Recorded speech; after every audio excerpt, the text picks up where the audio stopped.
चित्तौड़ राज्य में राजा सेतुपति राज करता था। उस राज्य के लोग राजा सेतुपति को बहुत पसंद करते थे। वह राज्य बहुत खुशहाल था।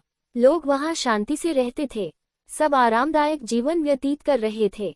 फिर एक दिन उनके दुश्मन राज्य मगध के सम्राट अशोक ने चित्तौड़ राज्य पर हमला कर दिया।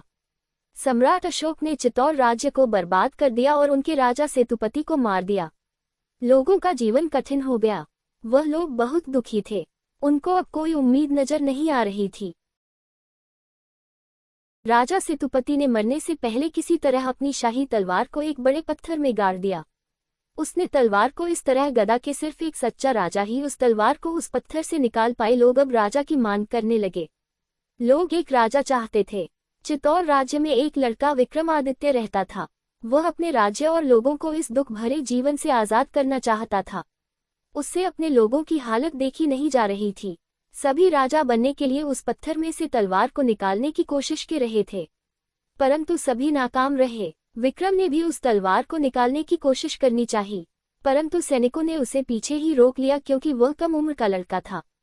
उसने तलवार के पास जाने की बहुत कोशिश की परंतु नाकाम रहा। फिर वह सैनिकों से छिपता हुआ बहुत ही चालाकी से किसी तरह पत्थर के पास पहुंचा और तलवार को पकड़ा। जैसे ही उसने तलवार पर हाथ रखा और उसे ऊपर खींचा तो तलवार बाहर निकल आई। सभी लोग ये देखकर बहुत हैरान हो गए।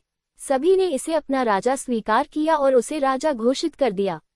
विक्रमादित्य की शादी राजा सेतुपति की पुत्री सुगंधा से हो गई। विक्रमादित्य ने बहुत सूझबूझ के साथ राज्य किया और अपनी सेना को मजबूत किया और मगध राज्य पर हमला किया।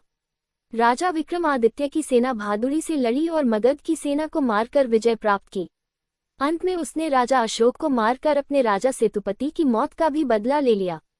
इस प्रकार वह लोगों में और भी प्रसिद्ध हो गया।